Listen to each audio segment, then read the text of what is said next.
everyone, welcome back to my channel Genius Mind. In today's video, we are going to discuss about a topic which is known as incomplete dominance. So let's get started with this topic. So as the definition says that incomplete dominance, it is an inheritance pattern where neither the dominant nor the recessive allele is going to express itself. So what are you going to see as a result?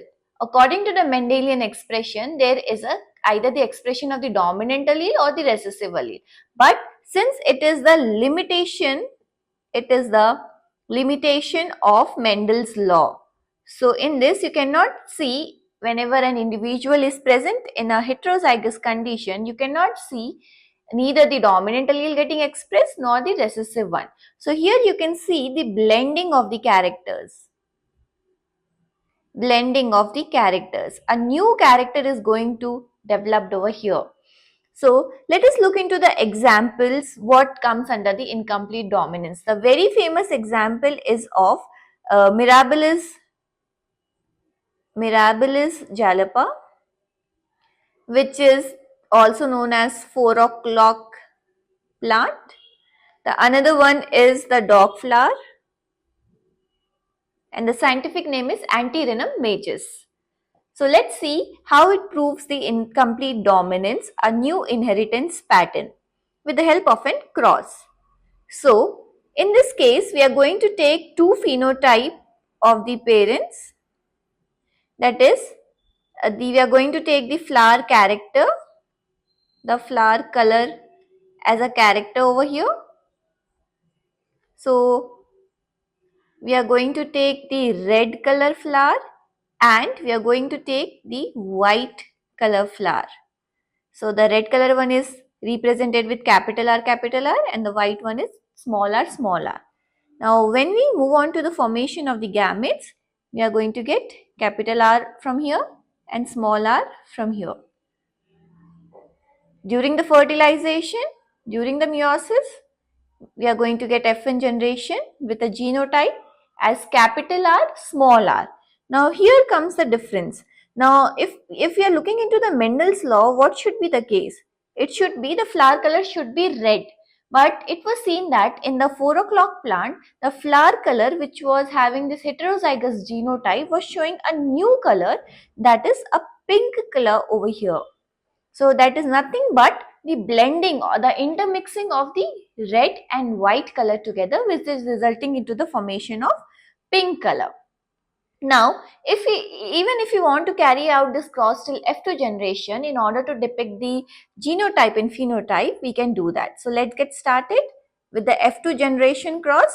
Now here the parents, what do we have parents? We are having parents genotype as capital R, small r, crossed with capital R, small r, right? Now, what is the phenotype over here? Pink and pink, right? Then the same thing, we are going to write down the gametes. The gametes as capital R, small r, capital R, small r, okay?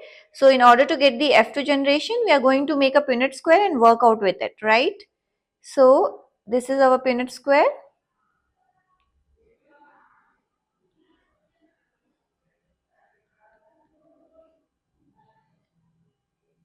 Okay, so here the gametes are there.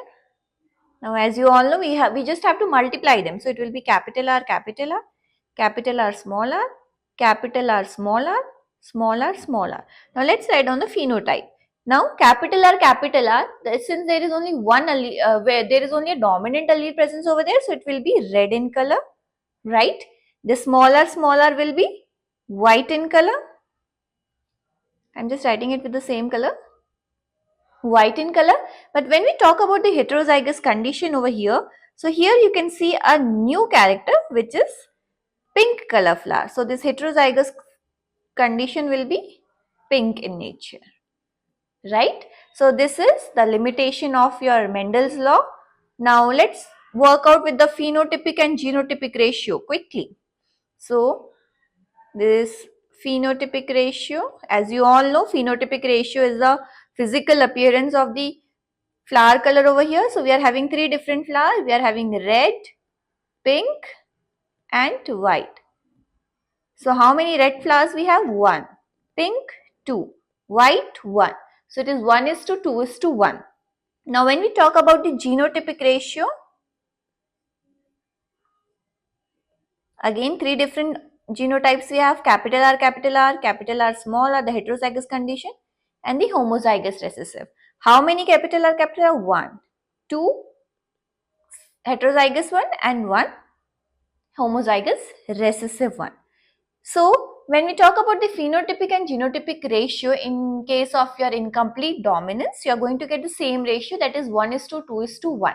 But when we speak about the monohybrid cross, there you have seen that the ratio was 3:1. The phenotypic ratio was 3:1. But the genotypic ratio there also was 1:2:1. So this is one of the limitation of Mendel's law, and that's all about this topic, which is incomplete dominance. I hope you are able to understand whatever I am teaching, and that's all for today's session. Thank you so much.